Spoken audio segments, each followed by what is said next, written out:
Pemusnahan amunisi tak terpakai di Desa Sagara, Kecamatan Cibalong, Kabupaten Garut, Jawa Barat berubah mencekam. Ledakan amunisi oleh Satuan TNI Angkatan Darat ini dilakukan di area lahan milik BKSDA Garut. Peristiwa ini memakan korban jiwa, termasuk warga sipil dan anggota TNI. Lokasi pemusnahan disebut rutin digunakan untuk kegiatan serupa. Namun kali ini ledakan susulan terjadi dan menewaskan 13 orang yang berada di lokasi.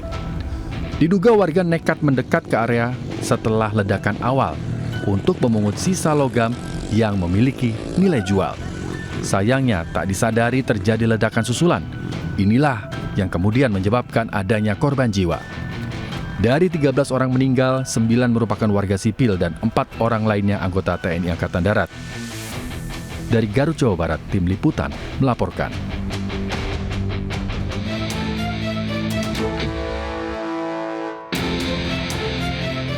Setelah hampir sepekan dalam pelarian, terdakwa JM akhirnya berhasil ditangkap oleh tim gabungan dari Seksi Intelijen dan Tindak Pidana Umum Kejaksaan Negeri Jakarta Utara. Terdakwa ditangkap di sebuah gedung di Jalan Muhammad Tamrin, Cikarang Selatan, Kabupaten Bekasi, Jawa Barat. Tim gabungan Kejari Jakarta Utara melakukan pemetaan terhadap kemungkinan tempat persembunyian terdakwa. Tim mendapatkan informasi bahwa terdakwa akan menemui pacarnya, NS, di tempat kerjanya. Dan disitulah terdakwa berhasil ditangkap. Sebelumnya, sejumlah anggota polisi berlarian mengejar 2 orang terdakwa yang kabur ke permukiman warga di belakang Pengadilan Negeri Jakarta Utara. Di rekaman video amatir, salah seorang terdakwa, DA, berhasil ditangkap. Pelaku ditangkap usai mengalami cedera pada kakinya setelah mencoba melompat ke atap bangunan. Namun terdakwa kasus pencurian itu terjatuh hingga mengalami patah tulang kaki. Sementara JM, terdakwa kasus prostitusi, berhasil melarikan diri. Peristiwa kaburnya tahanan itu terjadi usai majelis hakim menutup persidangan. Kemudian para terdakwa dibawa menuju sel tahanan untuk transit sebelum dibawa ke mobil tahanan dan kembali ke rutan. Namun para terdakwa mengambil kesempatan saat petugas jaga lengah. Keduanya langsung menerobos dan melarikan diri. Dari Jakarta, Wenda Nura, Iriansyah Wahyudi, Jaka Samsa melaporkan.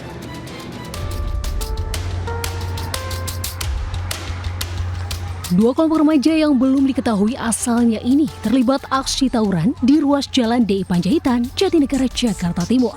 Meski di jalan raya, namun tidak menyurutkan aksi kedua kelompok ini untuk saling serang menggunakan senjata tajam, batu dan juga air keras. Aksi tawuran memaksa pengendara yang melintas memilih jalur lain guna menghindari jadi salah sasaran. Tawuran ini diduga dipicu saling lempar batu oleh sejumlah remaja hingga akhirnya menimbulkan tawuran. Tak ada korban dalam aksi tawuran ini hingga akhirnya berhasil dibubarkan petugas kepolisian yang sedang berpatroli. Di Jakarta, Rio Manik, iNews melaporkan.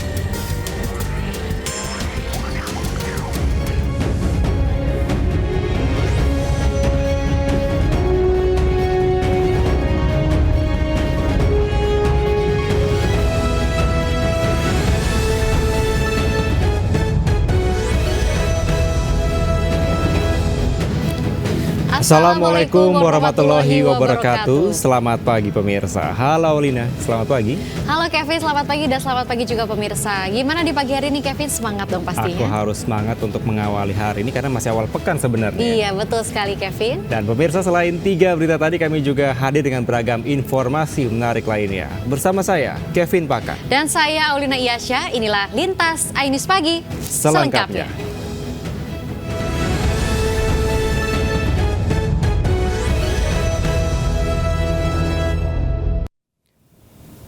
Kita awali informasi pertama. Pemirsa, miris di tengah kebijakan Gubernur Jawa Barat Deddy Mulyadi terkait pelajar yang bermasalah akan dibawa ke barak militer. Pelajar sekolah dasar di Kota Depok justru terlibat aksi tawuran. Para siswa SD yang masih mengenakan seragam sekolah berlarian di tengah perumahan sambil membawa kayu hingga senjata tajam. Pak Deddy. Sabar. Sejumlah bocah sekolah dasar terlibat aksi tawuran di sebuah perumahan kawasan Cilangkap, Tapos, Kota Depok, Jawa Barat. Dalam video terlihat para siswa SD yang masih mengenakan seragam sekolah berlarian di tengah perumahan sambil membawa kayu hingga senjata tajam. Bahkan aksi tawuran pun berlanjut hingga ke tempat pemakaman umum setempat. Warga pun berusaha mengejar para bocah untuk menghentikan tawuran. Ironisnya, di tengah kebijakan Gubernur Jawa Barat Deddy Mulyadi terkait pelajar yang bermasalah akan dibawa ke barak militer, pelajar sekolah dasar di kota Depok malah terlibat aksi tawuran. SD, Pak? Ya, anak SD. Bawa senjata nggak sih, Pak? Nggak tahu, saya itu nggak lihat. Oh. Tapi sempat dikejar warga, Pak? Atau? Nggak dikejar, cuma dilarai, tapi bawa sajam itu nggak lihat, nggak ada. Jadi nggak ada warga yang nggak bawa sajam itu, Pak? Nggak kelihatan, nggak lihat kita. Oh, gitu. Untuk kepentingan lebih lanjut, Dinas Pendidikan Kota Depok bersama pihak kepolisian akan mempertemukan pihak sekolah dan para orang tua siswa yang terlibat tawuran pada Kamis mendatang. Di Depok, Jawa Barat, Yung Rizky melaporkan. Aksi tawuran remaja bersenjata tajam pecah di Bekasi, Jawa Barat. Bahkan tawuran hingga ke permukiman dan menyebabkan kerusakan pada sejumlah rumah warga.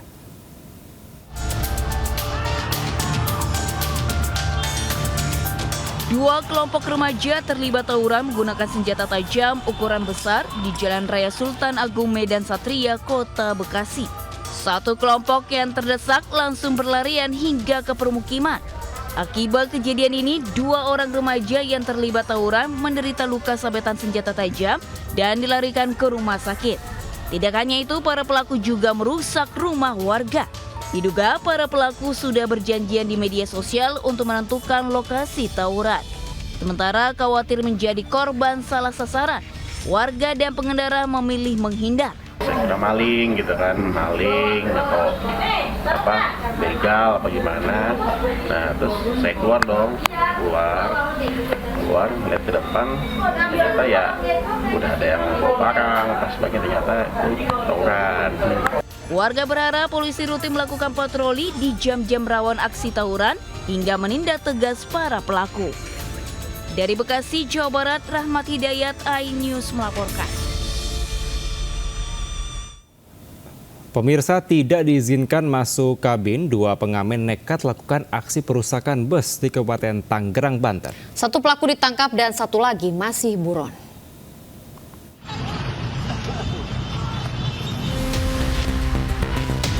Dua pengamen MA dan SA terekam amatir saat melakukan aksi perusakan bus di lampu merah Jalan Raya Cikupa, Kabupaten Tangerang, Banten.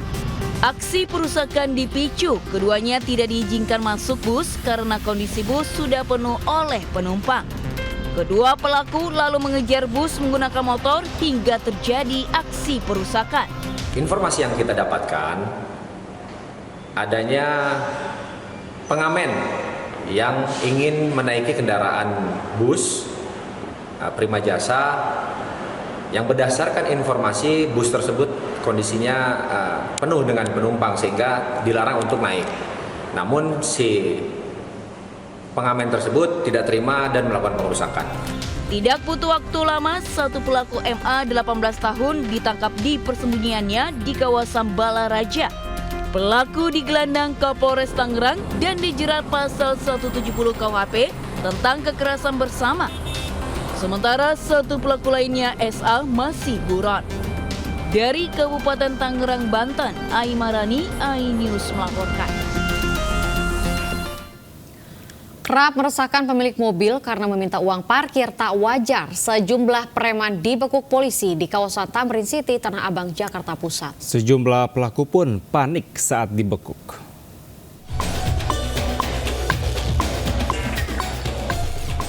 Juru parkir ini tidak menyangka jika pengemudi yang dimintai uang ternyata petugas yang menyamar di kawasan pusat perbelanjaan Tamrin City, Tanah Abang, Jakarta Pusat.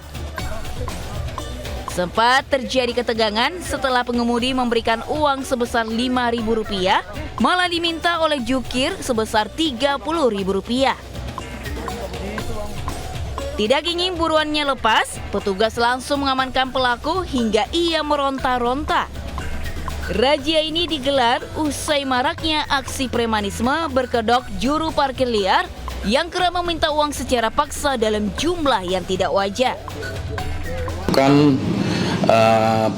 Penindakan terhadap aksi premanisme dan juga ormas yang meresahkan masyarakat. Juru parkir ilegal tersebut, pelaku meminta parkir dengan mematok 30.000 Ya, kronologis kejadian tadi korban, pada saat korban memberikan parkir 5.000, namun ditolak oleh para pelaku dengan meminta sejumlah 30.000. Hasilnya, polisi mengamankan 6 preman berkedok jukir liar di kawasan Tamrin City dan sekitaran Monas. Dari Jakarta, Rani Sanjaya, iNews melaporkan. Diduga akibat rebutan lahan parkir, 2 orang petugas parkir terlibat aksi perkelahian di kawasan Simpang Karya, Kota Padang. 1 orang terluka akibat bacokan senjata tajam dan dirawat di Rumah Sakit Bayangkara, Polda Sumbar.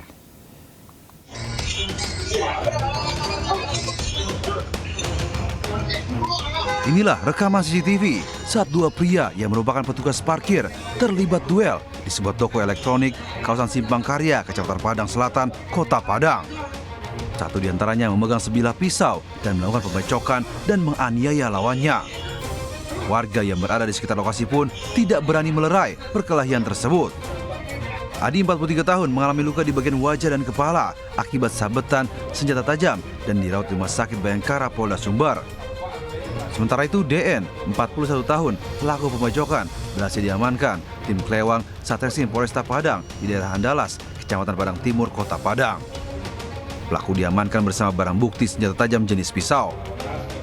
Pelaku mengaku sakit hati kepada korban lantaran lokasi parkir tempat ia bekerja diambil alih oleh korban yang merupakan saudara sepupunya sendiri. Dianiaya dengan menggunakan senjata tajam itu adalah dendam lama. Sudah 6 bulan antara si pelaku dan korban ada permasalahan yang tidak terselesaikan. Yang kita interogasi tadi ternyata permasalahan masalah lahan parkir. Kini pelaku masih mendekam di Mapolresta Padang guna menjalani proses hukum lebih lanjut. Dari Padang, Sumatera Barat, Budi Sunandar melaporkan. Pemirsa, polisi berhasil menangkap bandar narkoba sudah 3 bulan menjadi target. Saat penggeledahan di rumah pelaku, polisi temukan 38 paket sabu.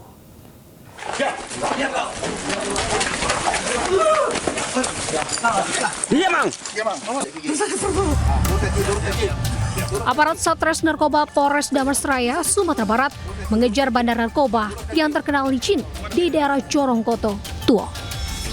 Warsono pun akhirnya berhasil bekuk setelah 3 bulan mencari target polisi. Dalam penggeledahan di rumahnya, petugas menemukan 38 paket sabu yang disembunyikan di speaker aktif. Kepada polisi, pria 41 tahun itu mengaku mendapatkan sabu dari Muaro Bungo, Jambi dan untuk diedarkan ke Damastraya. Paket yang ditemukan pada saat melakukan penggerebekan 38 paket kecil.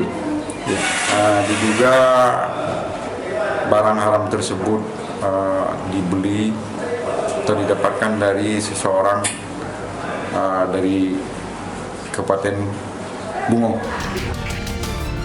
Polisi terus mengembangkan penyelidikan untuk membongkar sindikat narkoba yang terkoneksi dengan Warsono. Dari Kabupaten Dharmasraya, Sumatera Barat, Budi Sunandar, iNews melaporkan.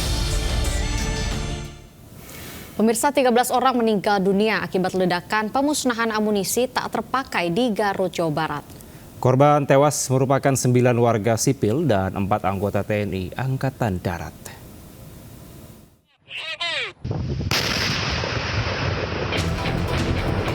Pemusnahan amunisi tak terpakai di Desa Sagara, Kecamatan Cibalong, Kabupaten Garut, Jawa Barat berubah mencekam. Ledakan amunisi oleh Satuan TNI Angkatan Darat ini dilakukan di area lahan milik BKSDA Garut. Peristiwa ini memakan korban jiwa termasuk warga sipil dan anggota TNI. Lokasi pemusnahan disebut rutin digunakan untuk kegiatan serupa. Namun kali ini ledakan susulan terjadi dan menewaskan 13 orang yang berada di lokasi. Diduga warga nekat mendekat ke area setelah ledakan awal untuk memungut sisa logam yang memiliki nilai jual. Sayangnya tak disadari terjadi ledakan susulan. Inilah yang kemudian menyebabkan adanya korban jiwa. Dari 13 orang meninggal, 9 merupakan warga sipil dan 4 orang lainnya anggota TNI Angkatan Darat. Semua korban meninggal dibawa ke RSUD Pamengpeuk. Polda Jabar akan melakukan identifikasi dengan mencocokkan jenazah dengan keluarga korban. Sejumlah keluarga korban terlihat sudah mendatangi rumah sakit untuk kepentingan identifikasi. Pasca ledakan, tim gabungan TNI, Polri, dan Basarnas langsung bergerak melakukan penyisiran untuk memastikan tidak ada bahan peledak yang masih aktif. Dari Garut, Jawa Barat, tim liputan melaporkan. Pasca ledakan yang menewaskan 13 orang, Deddy Mulyadi memberikan ucapan duka cita kepada korban meninggal dunia. Setelah ledakan yang terjadi di Desa Sagara, Kecamatan Cibalong, Kabupaten Garut, Deddy Mulyadi selaku Gubernur Jawa Barat ucapkan bela sungkawa. Dalam media sosialnya, Deddy Mulyadi mengaku sangat prihatin dengan tragedi ledakan yang menewaskan 4 orang anggota TNI dan 9 orang sipil tersebut. Sebelumnya 13 orang meninggal dunia atas insiden ledakan saat pemusnahan amunisi kadaluarsa. Korban meninggal diantaranya 4 orang anggota TNI dan 9 orang warga sipil.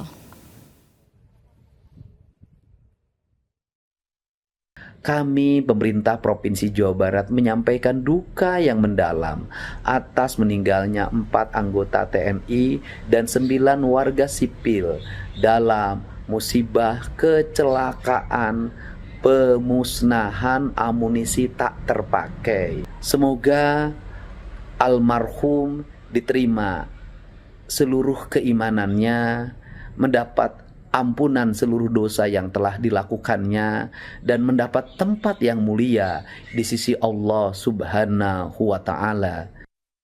Sistem one way jalur puncak menuju Jakarta masih diberlakukan. Berikut laporan reporter Jessica Winoto dan juru kamera Raga Firdaus Aulia Ramadan. Ya baik pemirsa, kondisi arus lalu lintas di area Simpang Gadok Ciawi Bogor terpantau sejak pukul 11 pagi tadi terpantau ramai lancar karena memang dari Satlantas Polres Bogor memberlakukan sistem rekayasa lalu lintas yaitu one way dari arah puncak menuju Jakarta. Hal ini memang disebabkan bahwa terjadinya penumpukan kendaraan sudah mencapai area Cianjur dan mendekati area Cipanas. Oleh sebab itu, Satlantas Polres Bogor memberlakukan one way dari arah puncak menuju Jakarta. Dan memang pemberlakuan one way dari puncak menuju Jakarta ini lebih cepat daripada prediksi awal karena memang awalnya bahwa sistem one way dari Jakarta menuju puncak diberlakukan hingga pukul 1 siang waktu Indonesia Barat. Tapi karena memang terjadi kepadatan, langsung dibukakan sistem one way dari arah puncak menuju Jakarta.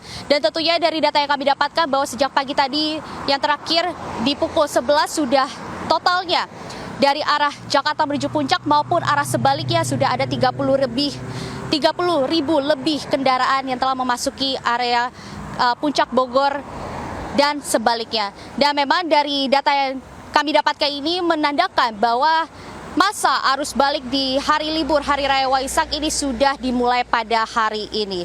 Dari Puncak Bogor, Jessica Winoto, Raga Firdaus, Aulia Ramadan, iNews melaporkan. Pemirsa, 3 orang terluka dan atap puluhan rumah rusak usai diterjang angin kencang di Kalideres, Jakarta Barat. Warga pun mengaku panik saat melihat atap rumah mereka berterbangan.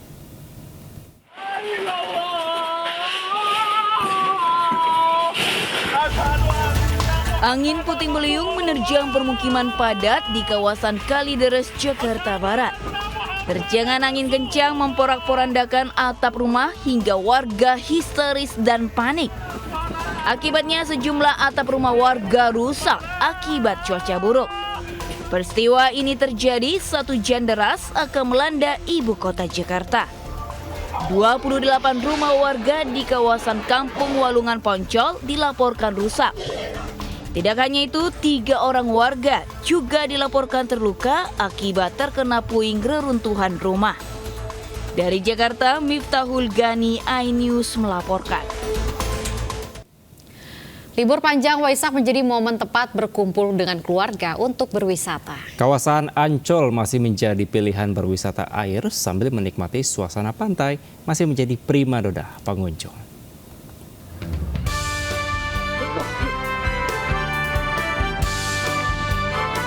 Momen libur Waisak, banyak warga memanfaatkannya untuk berwisata bersama keluarga. Salah satunya di Taman Impian Jaya Ancol, yang masih jadi pilihan pengunjung yang suka wisata pantai. Masih di kawasan Jakarta, pengunjung bisa menikmati suasana pantai dengan bermain pasir bersama keluarga, anak, atau teman-teman.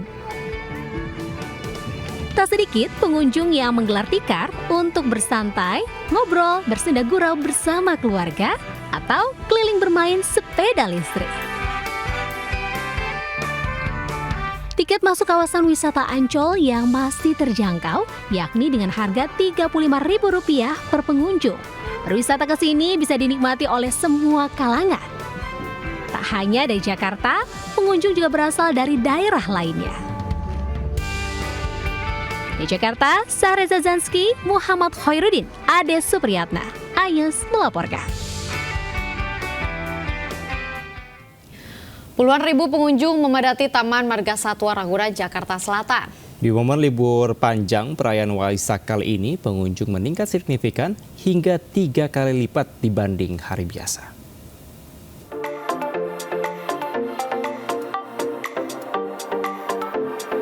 Libur Waisak, Taman Marga Satwa Ragunan telah dipadati ribuan pengunjung. Tercatat selama masa libur panjang akhir pekan, jumlah kunjungan ke Ragunan bisa mencapai 40 hingga 50 ribu orang dalam sehari. Ragunan selalu menjadi pilihan favorit masyarakat ibu kota khususnya untuk berwisata. Selain harga tiket yang terbilang murah, yakni hanya Rp3.000 untuk anak-anak dan Rp4.000 untuk dewasa, membuat pengunjung berbondong-bondong untuk menghabiskan waktu liburan wisata edukatif di kebun binatang ini. Dekat dari rumah.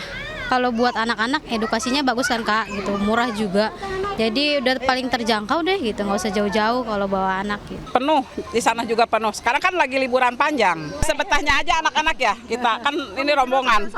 Kemungkinan sampai sore. Selain bisa melihat berbagai jenis satwa, mulai mamalia, primata, reptil, hingga jenis unggas, pengunjung juga bisa berkeliling dengan beragam fasilitas lain. Seperti sepeda listrik, kereta keliling, atau perahu angsa yang bisa disewa dengan harga mulai Rp10.000 saja. Ragunan buka setiap hari, kecuali hari Senin jika tidak libur nasional, mulai pukul 7 pagi hingga 4 sore. Di Jakarta, Galuh Pandu, Okta Indra Laksana, Ayus melaporkan. Kita ke informasi Haji 2025 pemirsa, ratusan jemaah calon haji terus berdatangan ke Tanah Suci Mekah, Arab Saudi. Mereka langsung melaksanakan ibadah umroh wajib dan berikut laporan Gigi Irfan dari Madinah, Arab Saudi.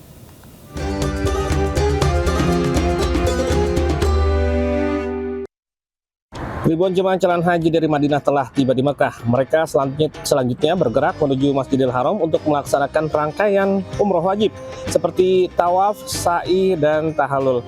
Diketahui para jemaah calon haji Indonesia dari Madinah mengambil haji tamattu, yakni mendahulukan umroh untuk selanjutnya nanti menjalani rangkaian ibadah haji dengan konsekuensi membayar dam atau denda menyembelih 1 ekor kambing.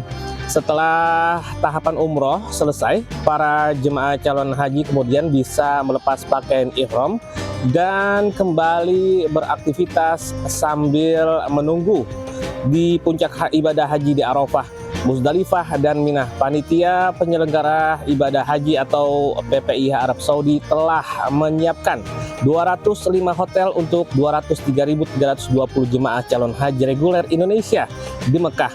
Lokasi hotel sendiri dibagi menjadi 10 sektor dan terletak di 4 kawasan, yaitu Syishah, Rodoh, Jarwal, dan Misfalah.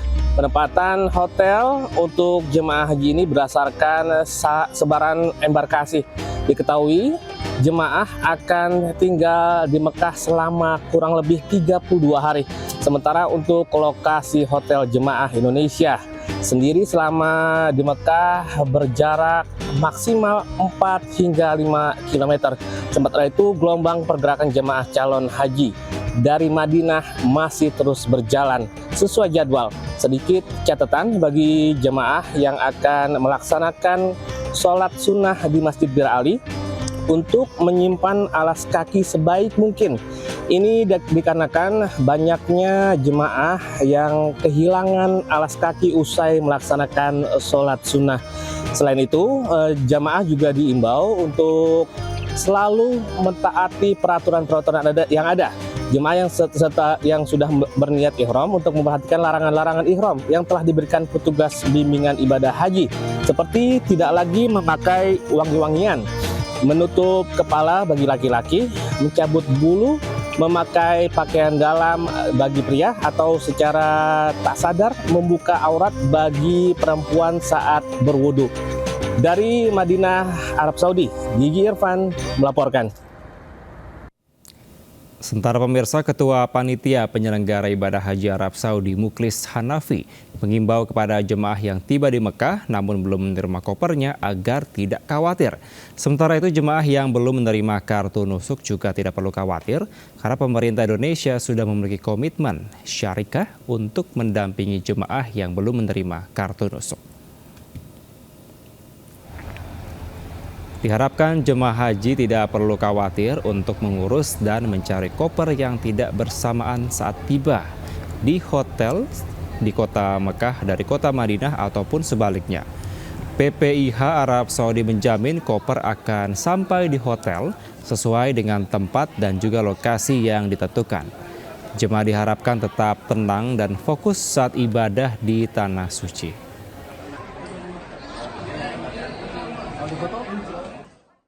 Kita sudah menetapkan ya petugas-petugas yang bertanggung jawab terhadap koper jamaah, ya. Dan itu soal waktu saja. Mudah-mudahan dalam waktu yang tidak terlalu lama itu akan diantar ke hotelnya, ke jamaahnya, ya. Pemirsa, peran konsultan terhadap perjalanan bisnis sangat penting. Salah satunya berbagi ide untuk meningkatkan penjualan. Apresiasi atas kinerja konsultan diberikan sebagai penghargaan atas dedikasinya ke dalam pencapaian sebuah usaha.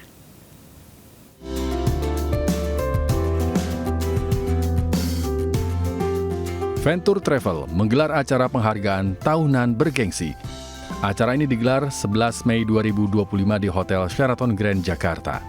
Venture Award 2025 mengusung tema berbeda setiap tahunnya. Tujuannya untuk memberikan penghargaan kepada konsultan yang sudah berdedikasi dalam membantu jamaah melalui penjualan paket umroh. Acara ini merupakan tahun keempat penyelenggaraan Venture Award, dengan jumlah peserta yang terus meningkat setiap tahunnya. Tahun ini terdaftar sebanyak 250 konsultan dari berbagai wilayah di seluruh Indonesia.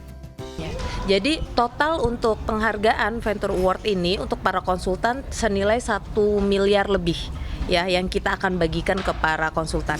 Harapan kami Venture Travel ke depannya untuk mengadakan Venture Award setiap tahunnya adalah meningkatkan semangat kerja keras para konsultan untuk lebih banyak lagi menghasilkan jamaah umrohnya. Venture Travel berharap dengan adanya award ini, semangat kerja para konsultan semakin tinggi dan dapat terus meningkatkan layanan bagi jamaah umroh di Indonesia. Dari Jakarta, Henry Aprila, Muhammad Khairuddin melaporkan. Ya pemirsa, dan juga Kevin nih, kita beralih ke informasi kuliner nih ya. Mungkin bagi Anda yang lapar nih, hidangan mie celor selalu jadi yang dirindukan pencinta kuliner Palembang. Ya benar sekali nih, Aulina dan juga pemirsa, di kawasan Blok M Jakarta Selatan ada mie celor dan berbagai makanan khas Palembang yang menjadi buruan warga ibu kota. Berikut informasinya.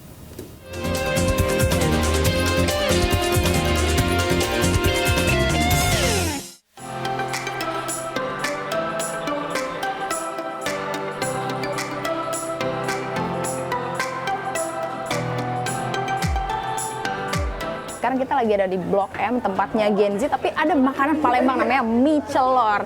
Ini dia, tuh. Langsung aja ya sobat makan, serbu makan, borong, let's go! Mie celor selalu diburu pecinta kuliner Palembang karena mampu mengobati rindu makanan khas Palembang dengan rasa yang bikin ketagihan. Mie celor merupakan hidangan yang diseduh dengan kuah panas, perpaduan santan dan kaldu udang. Semakin nikmat disajikan dengan telur rebus, toge, dan kucai.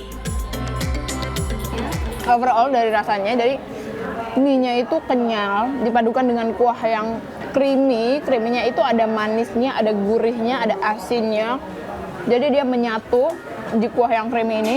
Apalagi toppingnya tadi ada udang. Udangnya manis, fresh, terus ada telur. Jadi rasanya benar-benar balance banget. Rasanya kayak mau duar.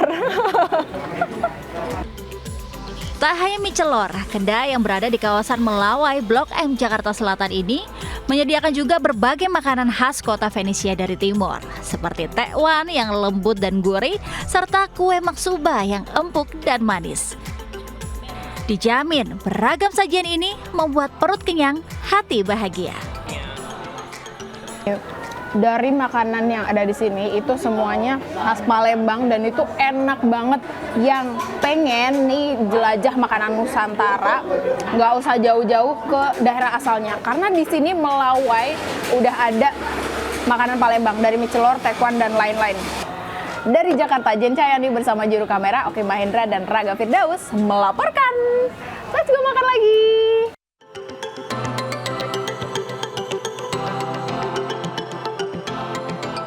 Ya, sementara pemirsa dan juga Aulina yang mungkin merasakan penat dan bosan setelah sepekan bekerja, tak ada salahnya untuk mengunjungi tempat-tempat yang menawarkan keindahan alam nih.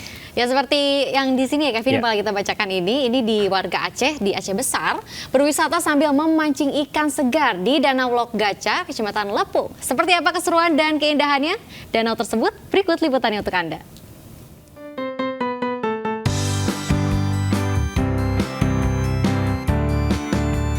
Hijaunya air danau di pagi hari yang teduh serta udara segar membuat siapapun yang datang terkesima dan berdecak kagum atas keindahan objek wisata Lok Gaca di Kabupaten Aceh Besar ini. Di sini, warga dapat melepas penat dengan menikmati panorama yang indah. Langit yang biru, tebing menjulang, serta burung yang berterbangan menjadi pemandangan spesial bagi warga. Lokasi ini bisa diakses dengan mudah oleh seluruh masyarakat dan wisatawan. Tak hanya itu, pengunjung juga dapat bebas memancing ikan di danau yang tergolong masih terjaga keasliannya. Nah, bagi Anda yang belum memiliki referensi dan hobi memancing di akhir pekan, tidak ada salahnya mengunjungi lokasi ini sembari menyusuri jalan yang masih ditumbuhi semak belukar.